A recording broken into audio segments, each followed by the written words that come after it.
I am Groot YouTube. I am Groot everyone. And please welcome my guests, Koki Pirate. Howdy, love the intro. And Milan Jeftik. Greetings, everyone. And welcome to a special edition, a special summer movies edition of L.A.M. London After Midnight. Did you miss us? And basically, I tell you what, for a bit of fun, let's go around first of all and say under what circumstances we saw the film. Because I don't live anywhere near a cinema, but I'm 2 miles away from one, which I could potentially even walk to, but it's a bit of a slog. I know, I'm lazy. Ended up going with my mum, who thought it was all right, and basically, I saw the 3D version, but I live in London, so which everything's expensive, so it cost me £9. Anyway, Koki, your story. Well, before I begin, I just want to know what day is it. Would today happen to be Thursday? Oh, that's a very good point. Yes, I think we need to all agree that it is indeed Thursday. Oh, right. Okay, good. Heretic. I feel the Thursday coming on. Yes, but the thing is, if Groot was saying it is Thursday, how do you think he'd phrase it? I am Groot. Exactly. There you go. Okay, well, to be honest, when I saw the trailers, which I saw them far in advance, people kept on talking about them. I wasn't particularly enthusiastic. It seems like, okay, they're doing a movie on some obscure comic that I've never read, except my dad absolutely loved the film, and he decided to visit Puerto Rico Monday with my 2 sisters, and he's still here, by the way, and he's like, I should take you to see that movie. And so, yeah, I went to see that movie. Oh, okay. Yes, indeed. It's I just on the very day, actually, in the cinema's own magazine, read that these characters first appeared in Marvel in 1969, and no, I hadn't heard of them before this film either. And now, Milan, you're quite an expert, but first of all, though, we'll go into your story of how you saw this film. Well, it was a dark and stormy night, and me and my dear little brother decided to get high off our balls and go see the secular film. We did, had 2 joints each, and went to see the film in 3D, no less. We had 2 and we shared. We shared 2 joints and we shared half. That's right. So we had 2 joints. We had 2 joints and shared half. Yes, that's right. That's my little brother for a little background commentary. Also, excellent. Yes, just to verify the story is correct. And so, we went to see the film, and I thoroughly enjoyed it because we were watching it in 3D. And when you have a 3-dimensional raccoon with laser guns shooting at you. Yeah, surprisingly, we thought we might get a 2D session, but thankfully the gods smiled down upon us and gave us some sort of discount or other voodoo or whatever. But yes, we went to see the film high, and it was amazing. And on the way back from seeing the film in the dark, in the darkest of nights, as we were walking home, my dear little brother just randomly found an 8-pack of sweet, high-quality, dry bourbon. Aha. And the we- high and drunk. High and dry, after seeing Guardians of the Galaxy. That is the only moral way to see that film. Get high, watch that film, and then you drink your fucking ass silly after the film is done, with your friends and family. Quite. Okay then. Well, see, I did. When I used to get high years ago, because drugs are bad, kids. Yeah. So I have to be the moral counterpoint to you, Milan. Of course, because drugs, ladies and gentlemen, boys and girls of an impressionable age, I want you all to know that drugs are very bad. I am currently dead. I'm a ghost. In hell, because drugs are bad. You see, this is your brain. Milan is your brain on drugs. That's not true. They'll love to have me as their brain, you silly boy. Anyway, skipping on. You have an internet connection in hell? I heard the reception was awful. Actually, no, not really. We're like, the connection here is actually rather good. It's rather nice, actually.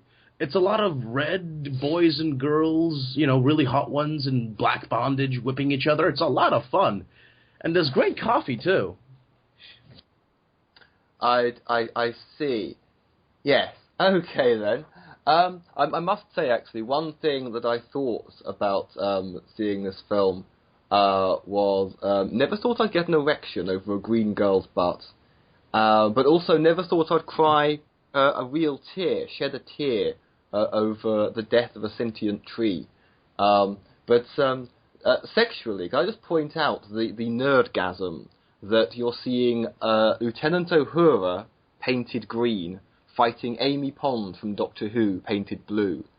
And that's kind of a Rule 34 thing. Someone somewhere was dying to see Lieutenant Uhura and Amy Pond have a cat fight while each of them painted respective colours. That, Okay. my dear friend, that is, you just read the writing on my heart. You are my soulmate forever and, marry me. Everyone, I'm on my knee right now, proposing my love to Alexander. You sweet, sweet man, you. Aha. Well, on that bombshell, obviously, I don't know, I'll first go to you, Milan, because you know these comic books, don't you? Oh, yes, I do. I'm quite fluent in the art of geekiness when comics are regarded. Okay. So I mean, I know that this is one you could be quite acquainted with Marvel comics and not know Guardians of the Galaxy, couldn't you? So how true would you say this film is to the source material? Well, really, the history of the Guardians of the Galaxy is quite patched up and numerous. Essentially, what the Guardians of the Galaxy fall into is the cosmic space of Marvel. It was a time in the 1970s mid to early 1970s where essentially they got a lot of young blood into the offices, a lot of young 20-something hipster hippies that were all liberal and did drugs in the park to imagine stuff to put in their books. Artists, writers, these really kind of hip daddy-o looking guys who did a lot of acid. And so from that was born you had the more, what's the right word I'm looking for? Surreal added into comic books. And a lot more, college-age philosophy as done by 20-something-year-olds on drugs.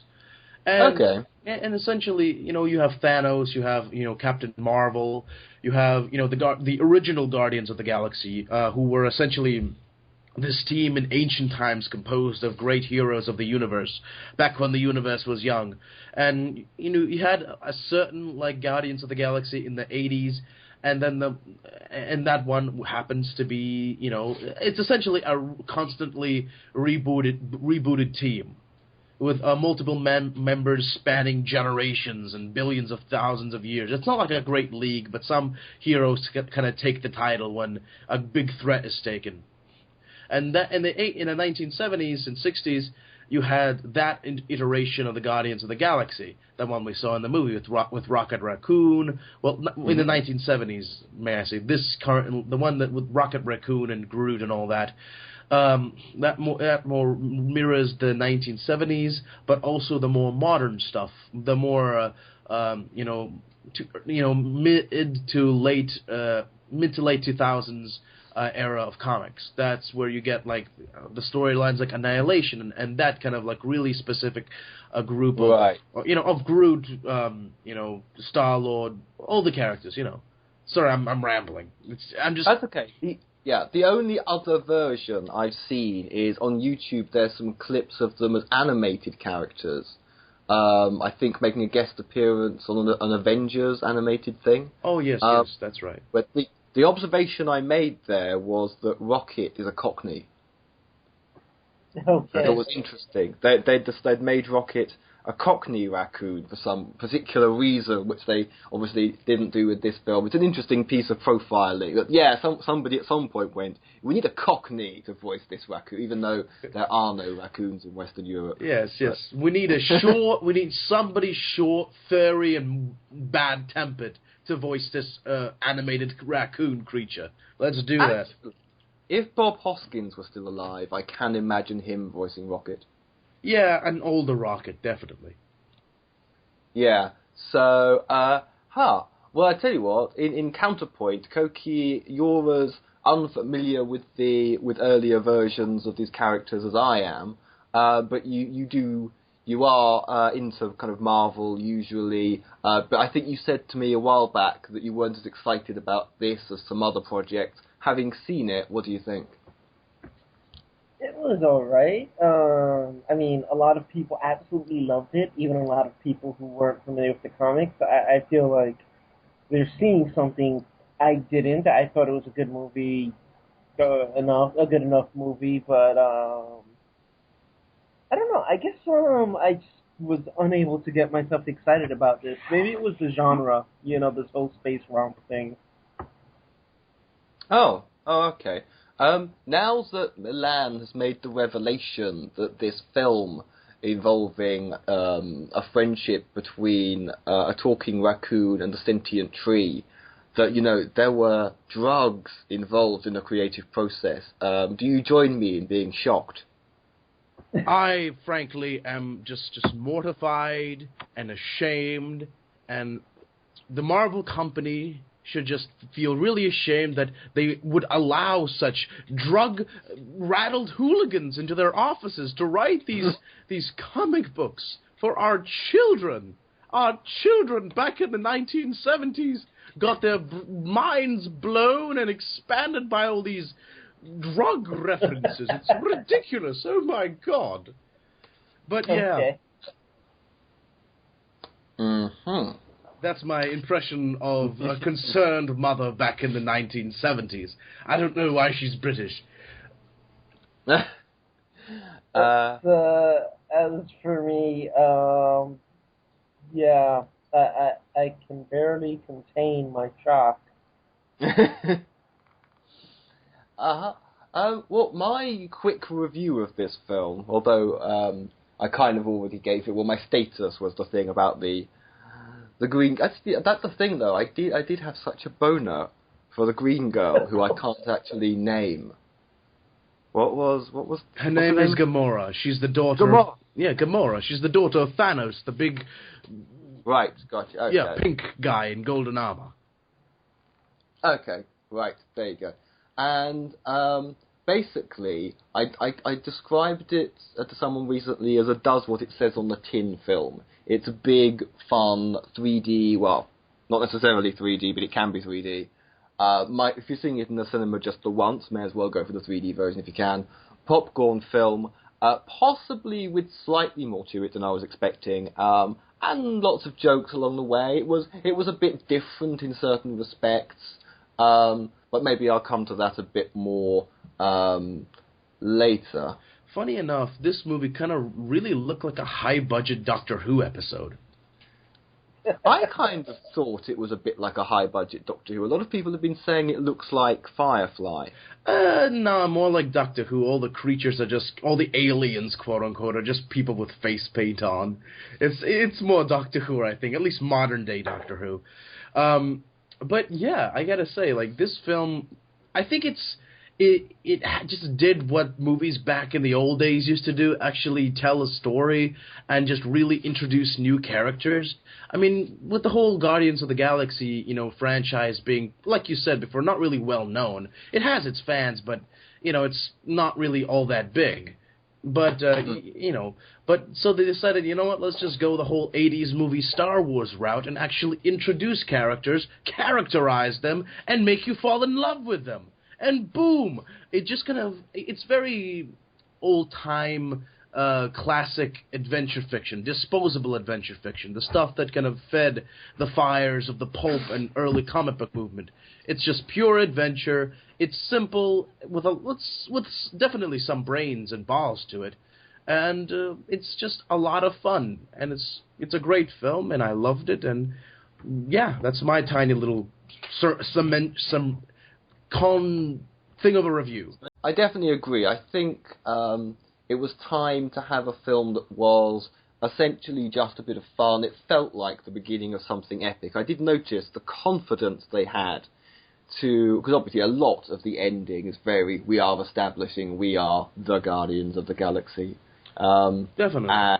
And then that he's got a fixed up version of his ship and everything. It's very, and at the beginning of the credits, they assure us the Guardians of the Galaxy will return. And yes, they do defeat a genocidal tyrant, but let's face it, a genocidal tyrant that with, as far as I could work out, little to no backstory. We don't really, there's very little, if anything, said about why he's doing what he's doing, unless that's explored later. But there's not. Essentially, he's well, at least in the film, he's a superpowered racial purist.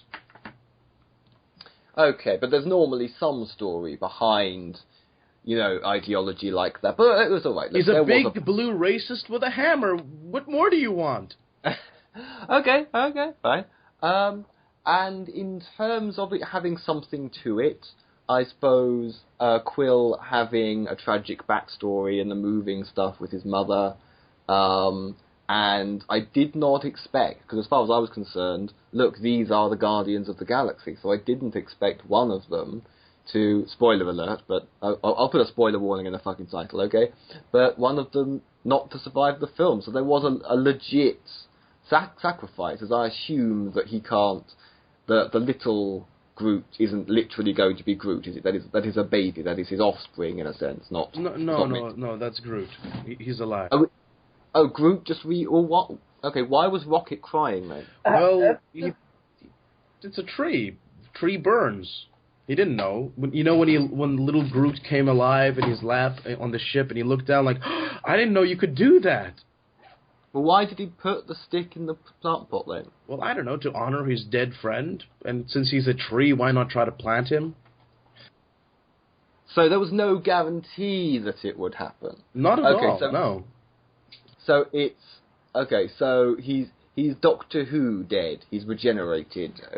But he has to grow his new body from a stick. Oh, okay. You sound so... I think this question is more existential than anything. It's like, is Groot still Groot if some of his parts was scattered about and he grows again from a single tree? Is it his offspring? Yeah, I don't know. Is it a legitimate sacrifice? I mean, definitely. Clearly Rocket said you'll die, and Groot gave zero fucks. He said, we are Groot, and bam. So I consider it a legit sacrifice. As to whether or not Groot was aware, if Groot had the capacity to acknowledge there would be another Groot, and, if that truly would be Groot, and not just another Groot,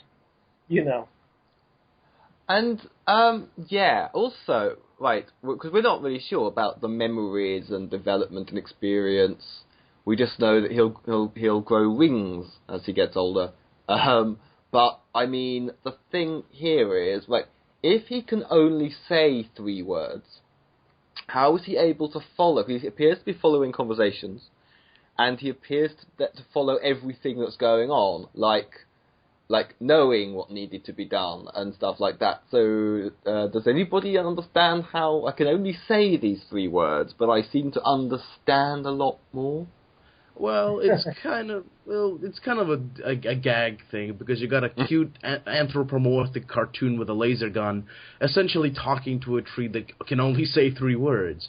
It's kind of like, oh, only I can understand you, because in the film, Rocket can actually understand Groot even though he's only saying 3 words. Oh, okay. And funny enough, for all those who don't know, Groot is actually is the prince of his home world. He's a prince in disguise. Oh, okay. That might be a spoiler for future films. Oh. Well, I'm just surprised, that they got Vin Diesel to take on a role. I mean, I guess that Vin Diesel did The Iron Giant, which is a somewhat similar role, but even then, the Iron Giant had far more lines. It's like, oh yeah, Vin Diesel, you're gonna be a tree and you're going to say, "I am Groot," except for the one scene that you say, "We are Groot." Yeah. But oh yeah, that's true. 2 lines. I guess there probably were different ways of saying "I am Groot" throughout the film. I dare say it was, because otherwise that's literally 10 seconds work. I am Groot. We are Groot. Well, the thing is, if you give he did funny the body art, the body movements and whatnot. I'm sorry. Go ahead. Oh, definitely. Yeah. The thing with Vin Diesel is, you give him as little words to say in an animated film, and Vin Diesel is such an actor that he'll take those words and he talks about it in his interviews. He just puts so much fucking love in those words, even though he's not really a good actor. You give him a few words to work with, and he puts all his emotion, and he's so genuine behind it that yes, if you want a giant, adorable thing that only says a few things for children to love, just have Vin Diesel on it. Voice it. Just a big, scary man to voice a big, happy giant. What more do you want? Should be noted, mostly it comes to mind because I saw this with Spanish subtitles. I am Groot is actually 2 words in Spanish. And I was wondering if when Rocket talks about he can only say 3 words, if they change it to something like "They call me Groot," which would be 3 words in Spanish. But no, they say he can only say 2 words, "Soy" and "Groot." But yes. Oh. That's a bit how, in Spanish, Doctor Who is called. Was it Doctor Mysterio? Yeah, I suppose that's Misterioso, the mysterious doctor. Which okay. But I think you said something to me like Doctor Who translated literally into Spanish would make no grammatical sense. Yeah, because we don't ask questions like "Doctor quién?" Yeah, that's just not. Who, Doctor? Espanol. Anyway, I just want to say, I found the character funny. Kind of weird how I guess endearing the film kind of became with these quirky characters. I guess we go with movie time. We'll assume that they had lots of time to bond. We just didn't see it on screen. But they're just getting together for convenience, and they're fighting with each other most of that time. And then suddenly it's like, "Hey, you're my friend. We're friends. Okay, these are the only friends I had, so this is why I need to save them." It's just kind of like, movie time. We'll assume that they bonded at some point that we didn't see. I don't know. Anyone else feel that the friendship angle was kind of? Yeah, I suppose they went through a lot. Maybe they were in prison for longer than we realised. Stuff like that. I just realised, of course, it was a mixed prison. We have mixed prisons in the future. Well, it's not the future. It's actually future? no. It's not. It's not the future. It's happening now. It's just in a galaxy far, far away. Oh, okay. But there were creatures who actually did just look human. Well, it's Doctor Who logic. I mean, we have a bajillion races in the universe that are just people with face makeup. Okay. So yeah. well, I wasn't including the green people or red people with that, but I mean, so there's some human somehow, and obviously they're interbreedable because obviously Star-Lord. Well, obviously, we don't know from the first film the full story with his dad, but I hadn't realised that because when the abduction happened, I just thought, oh, okay. I made the connection who that would be, but not understood. You know what I mean? I hadn't quite pieced everything together. So you can nip to contemporary Earth and knock up an American woman. But, yeah. So I'm thinking about Rocket and they never actually say this. I find this weird because Star-Lord and Rocket, they are the only Terran characters, right? Mm-hmm. Yet they never refer to Rocket as Terran. But it's like, oh yeah, technically they're from the same planet, but that doesn't really define how breeding goes down, or at least I don't think people can breed correctly. Is a bit. He's got his whole own backstory, though, hasn't he? That's only been alluded to. Because why? You know, we want a genetically altered, augmented kind of raccoon. Specifically raccoon. That's the animal we want. Are there raccoons on other planets? They kind of suggested that they were like dogs on other planets and whatnot. Yeah, I was actually wondering about that. Because if science fiction thinks there are going to be lizards and insects on other planets or something, when actually these creatures could evolve in completely different ways, not resembling anything here. Why would they even have DNA? There could be, maybe there are no mammals or birds or reptiles or anything. We don't, so I just, but they're called raccoons. Although he said that he didn't know, or he initially said he didn't know the word, but... Well, yeah, because he had no time intelligence on Earth. But yes, why do green girls and blue girls have breasts if they're not mammals? That's one of the great mysteries of sci-fi. There's this explanation in any kind of comics, especially in DC Comics. Apparently, the reason there's so many just two limbs, arms and legs, human-looking people in the universe, is that evolution just naturally favors that, type of design. It's bullshit, but it's just like, evolution just likes that or something. I could believe it of binocular vision, and I could believe it of walking upright on two legs, and I can see how two hands and a hand-eye coordination and all that kind of stuff. I can see why that would be an advantage. I can also see why warm blood is a good thing. Although you could have warm blood but still not have mammary glands. You can have warm blood and lay eggs.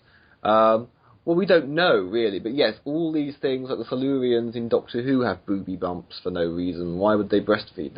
And those are Terran reptiles. They're just ancient. Well, I guess with that kind of logic, with that kind of we just want aliens, just put people in costumes. I think there's an underlining psychological thing that people just want to see animals with boobs. Like, oh, you're an alien lizard woman. Give her tits. But she's a lizard. Do it now. Do it now, I say. Yes, sir, Mr. Executive. And they give the lizard woman tits. That's just how it's done for some reason. Okay. I was kind of fun. Yeah. No, carry on.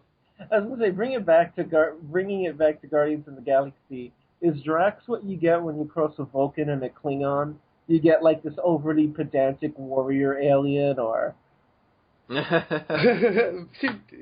That's cool, but...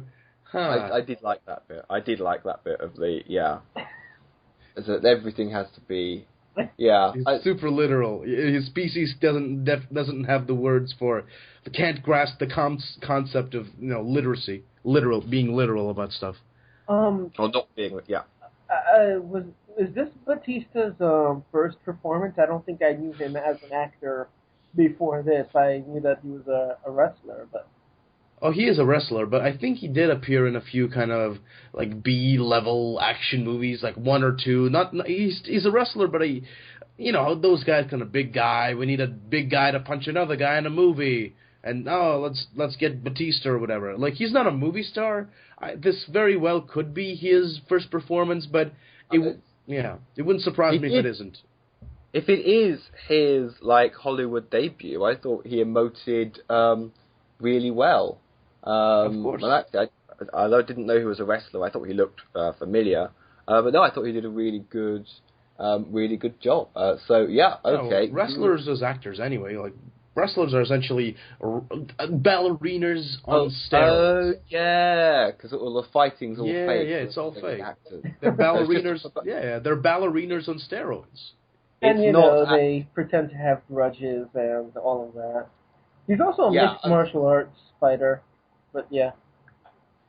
So it's not actually it's not a whole new career avenue. It's just a promotion. Right. Not really. MMA is really kind of taken over the world of wrestling. It's at first let's have pretend stories of people hitting each other. No, let's just have fucking military-trained mixed martial artist gurus just proper beat the shit out of each other for our entertainment. If you can see a man properly punch another man in the fucking face properly, you know, I'm rambling, but yeah, I think he's kind of fallen into MMA as well.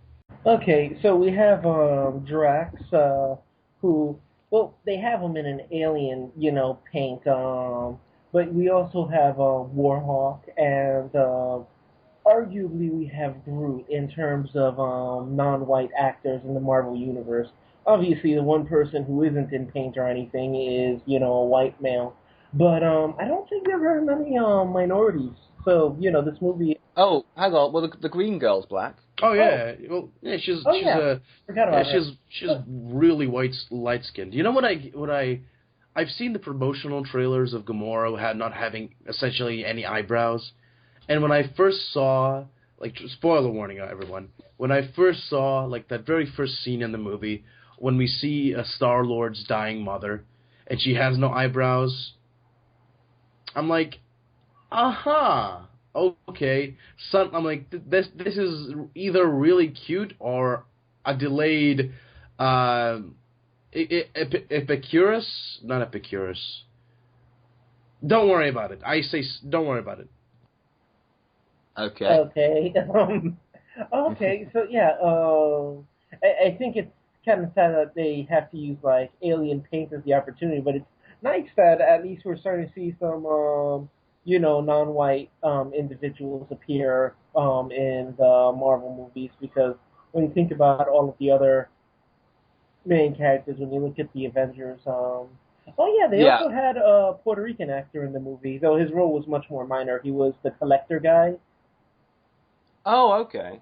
But yeah. Oh, yeah, that guy. Yeah, there were definitely plenty of minority actors around the place, but not necessarily in big roles. Yeah, the leading, I suppose you've literally have got, you've got a black actor in green makeup, and you've got a black actor playing CGI. So, and isn't Batista in makeup? Huh? Yeah. Well, is Batista Filipino? Yeah, I think his father is Filipino and his mother is like Greek American. But yeah, Greek. Greek. I knew it. There was some Greek in there. So it's a bit hard to tell, because I suppose that character, it's not so much that the species looks like that. It's that the culture has tattoos all over them. Yeah. Yeah. To get that look like a perfect pattern that could only be a deliberate tattoo. Right. He doesn't have actual tattoos. I don't. Wait, Batista? He does have some tattoos. Let me look at Batista now. Yeah, but Batista is filled with tattoos. He has like arm piece tattoos, so they had to paint over that with the green.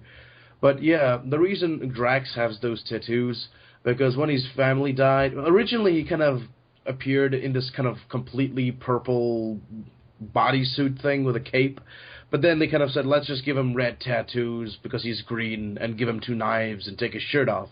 And so yeah, we have the new redesign of the more modern interpretation of Batista's character.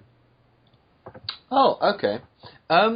Koki touched upon a thing there about to do with, well, basically because I would say there is something a little bit white male centric about this film, and that it's perhaps a bit assumed by the end. Well, right, he's the leader because it's his ship, but still, it is yet another kind of like, it just goes so naturally. Well, he's white and male, so of course he's the leader of the Guardians of the Galaxy.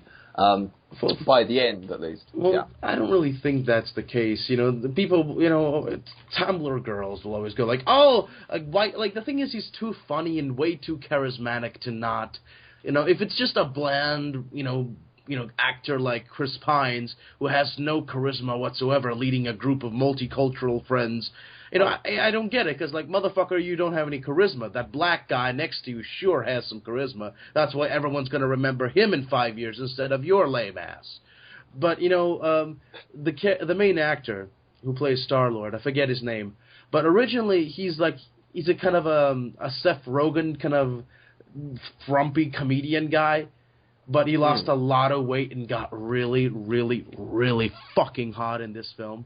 You know, he just spent like a whole year exercising, and he got this part. I'm like, yeah, he essentially he's a more fun, smart, handsome Zach Braff, but you know, he's a comedic character.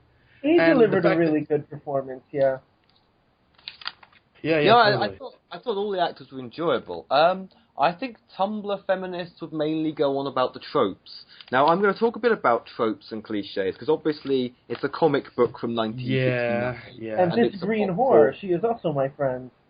And that's the weirdest thing, because in the comics, Gamora isn't like as timid as she is in the movie. Because in the fucking comic books, Gamora is essentially like full-on warrior princess.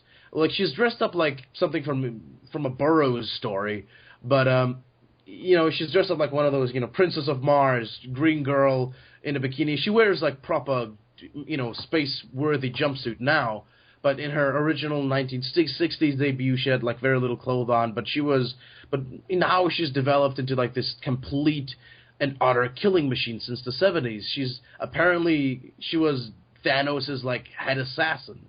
So you know, the fact that she could actually be manhandled by a bunch of like stupid, you know, criminals, that doesn't work. Like, yeah. I thought she seemed a lot tougher in the first half than in the second. They gave her a skirt. In the second half, they said, "Woman, you wear skirt now." Only at the very end they wear the skirt. But yeah, I mean, I thought that the trope was very kind of, a man and a woman who initially, you know, a will they, won't they, between a man and a woman who initially dislike each other. Have we seen this before? And I did think by the end she was the woman of the film. And I did even think, she's the character whose name I can't remember. I could remember Nebula, if you count Nebula as a female character, when she's presumably an android, or is she a cyborg? I'm not sure. But then she's from Doctor Who. You're like, that's yeah, exactly. Karen Gillan's from Doctor Who, so it's a smaller part that I remembered. And only when I looked up online did I find out that it actually was Zoe Saldana is the Uhura from the J.J. Abrams Star Trek. Yeah. Chris Pratt is the name of the lead. Yeah.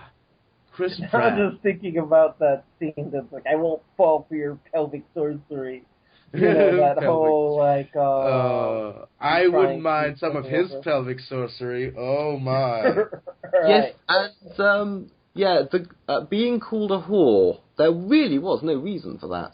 There wasn't, he's Batista. He's a man with muscles. I doubt he wrote the line. I don't know, maybe Batista wanted to call her a whore, I don't know. I think he was saying a horror, like, this a horror.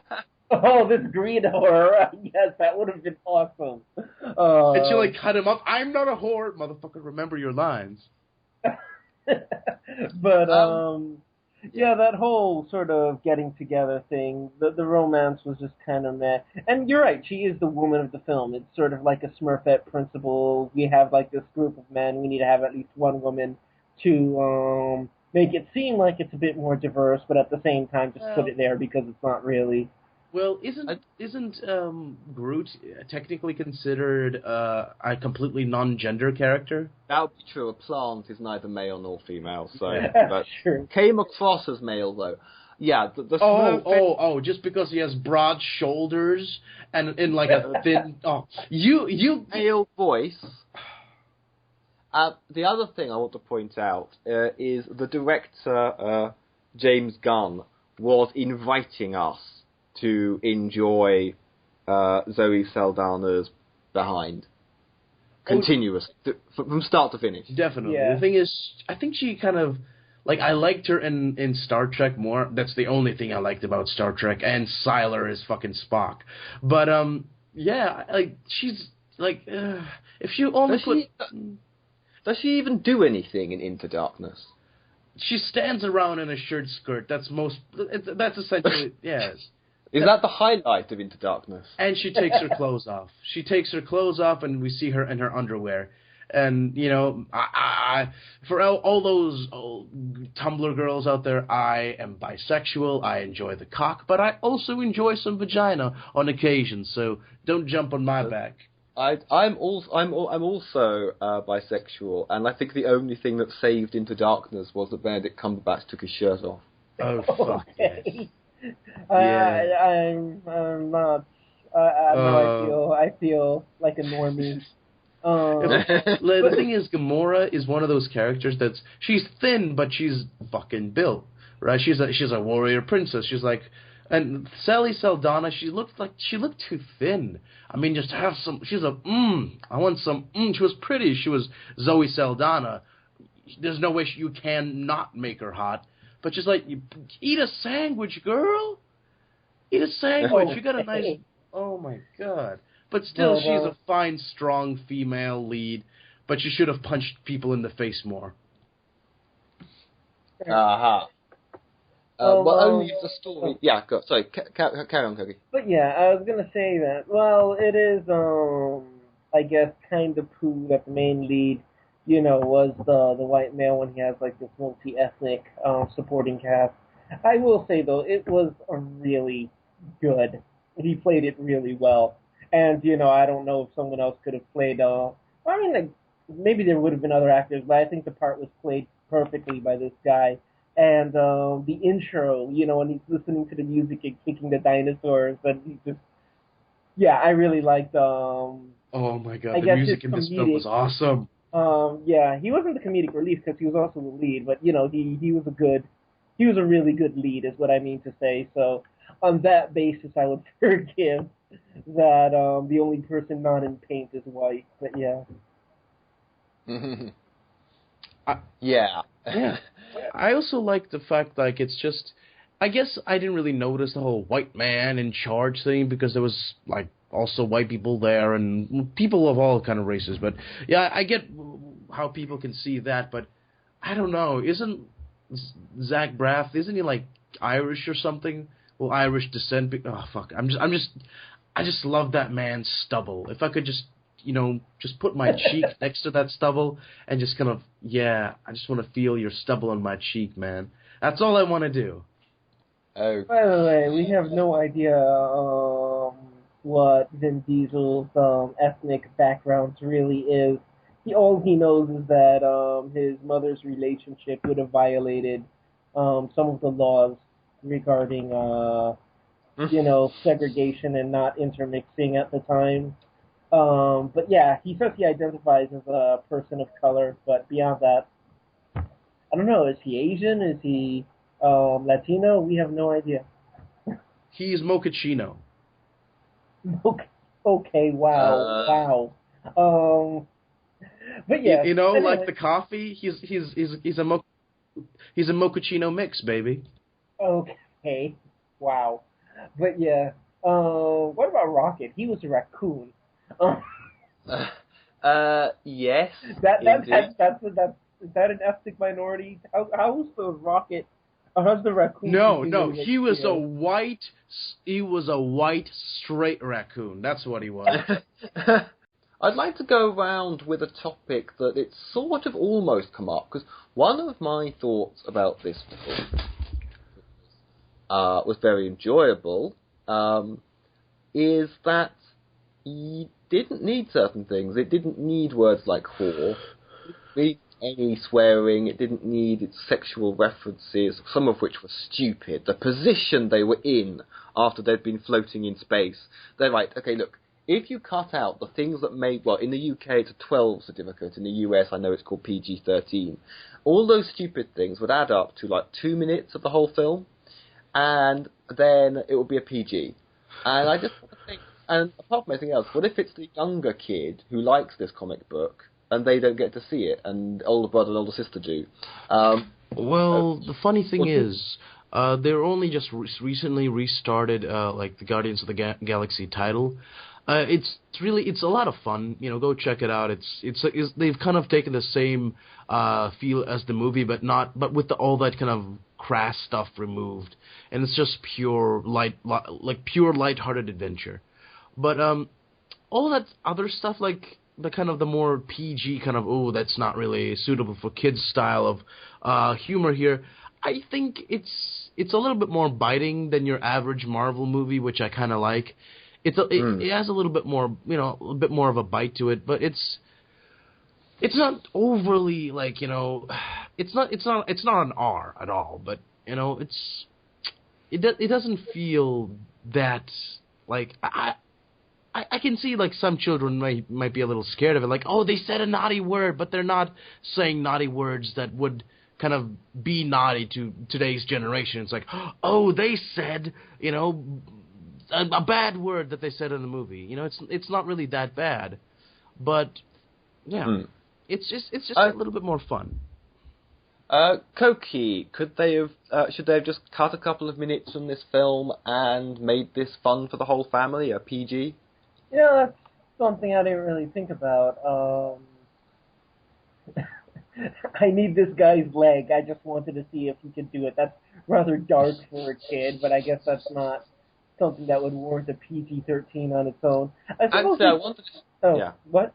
I was going to say, I wondered if that counted as ableist humour. It's not very nice to people who actually are amputees, or later on it was the fake eye. It's a bit kind of... I suppose that humor, yes, I said dark, but I suppose it's also rather problematic. But, could they have gone for a PG? They probably would have made more money under a PG rating, but... Yeah. I don't know. I don't know why they would have gone for that. You're right, it was rather unnecessary. I kind of like the fact that it's a little bit... It's a little bit more irreverence, definitely. It's a bit more, usually your average Marvel movie is kind of like, well, unless it's an Iron Man film, they're usually a little bit more earnest. And in this film, they could have a little bit more fun because, sure, you had, like, nobody thought that this would work. But Marvel, I think it's kind of with Marvel and Disney, I think they were trying to be a little bit more, edgy, show a little bit more teeth, because say, like, yeah, look at me. We could make a movie about a talking raccoon, a sentient tree, a black girl painted green, and a guy with a beard that is sexy. And we'll make him say naughty words, and we'll make $1 billion. Come at me, DC, bro. Come at me. I think they said, like, we're just going to... Yeah. Go ahead. I was going to say, I suppose there's a bit of a precedent set with the Marvel movies. They're all PG-13, aren't they? Spider-Man, X-Men, the Avengers, Captain America, Thor, Iron Man. Were any of them PG? Oh, okay. I hadn't thought of that. I just assumed that maybe they didn't all get the 12 here. Maybe some of them were PG here, because the rules do vary a bit. Yeah, but you think, like, no, in Iron Man 1, there was like, oh, there's very obvious sexual implications, and Tony Stark is played by, Tony Stark, essentially. So you had, only with Thor and Captain America, and the more kind of lighter tone came into it. And, yeah, I mean, I don't know, it's weird. I don't really see the Marvel movies as strictly being PG fair. They have some biting stuff in them. But, yeah. Okay. How did we get this far into the review without talking about Thanos? Oh, Thanos is essentially, well, big bad guy that has a crush on the Grim Reaper. Yeah, and he wants to kill everyone to impress her. Yeah, they're setting him up to basically be this awesome protagonist in some Avengers movie. It doesn't seem like it'll be the next Avengers movie, which I think is weird because they included him in the post-credits of the first Avengers movie. But yeah, essentially Oh, go on. Sorry, go ahead. Essentially, what they did was they seeded him in the first Avengers movie, but essentially in the second one they're gonna have another character by the name of Ultron, a sentient robotic, essentially the Metal Men, or the Cybermen, essentially, just a sentient computer robot enemy. And then Thanos was gonna be used for the third movie as like the big bad, like fucking 3 movies of build up, and he just turns out to be like an emo boy obsessing about a girl and just texting her like, "Death, I love you. I'll kill everyone for you." And the Grim Reaper's like, "Oh, fuck, it's that guy again. Fuck off, Thanos. Stop texting me, bro. You creepy perv." And they Thanos really was are. like... Okay, go ahead. No, sorry, go ahead. I was gonna say that they really do seem to be setting him up like quite a bit as like the big bad. You got the big bad, and then you have this one guy who'll destroy what was it like a quarter of the universe because he wanted to impress Death. Yeah, definitely. He's just like, you just want to kill people. Like, a part of that can be seen as hilarious, but in another way, it can be seen as completely fucking insane. Because there's this recent Thanos miniseries out at Marvel, and essentially it tells us his backstory because he's apparently part of a galactic royal family, but then he fell in love with Death. But really, in the comic, it's just kind of said like it's hinted to the fact that maybe Death is in his head. It's not really the anthropomorphic representation of Death in the universe. He's just obsessed with this idea of Death, and he thinks that he's impressing the Grim Reaper, but he's just killing people because he's fucking crazy. So yeah, on post-credit scenes, did they really need a Harold the Duck? Oh, I forgot about that. Yes, that because everyone stayed in the auditorium because everybody knew there was going to be, myself included, there was going to be a post-credits Easter egg. And I thought there's something online though. I saw it linked on Facebook that's supposed to explain the meaning of it. I hope it's not that Howard the Duck's going to be in the sequel. Oh, no. It's essentially a giant mic drop. It's like, yeah, we made a fucking $1 billion from Guardians of the Galaxy. Here's fucking Howard the Duck, bitch. Take it. Like, I don't know. It seems like the precedent of having stay fors, that there's stuff to stay for after the credits. Why? Why are they making us do this? It's like a power trip. It's like, oh yeah, we're going to keep you here because you don't want to miss what's going to happen. And then here's a duck.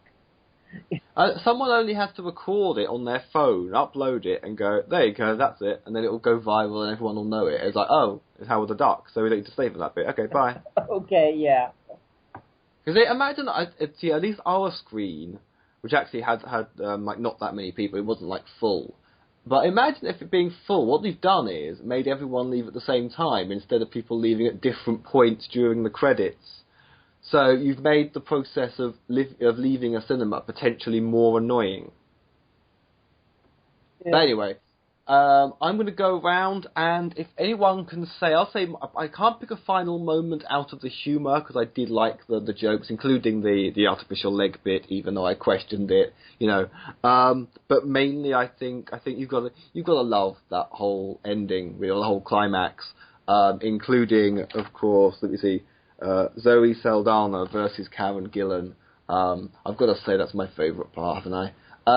And Koki, if you could say your favourite part and your goodbye.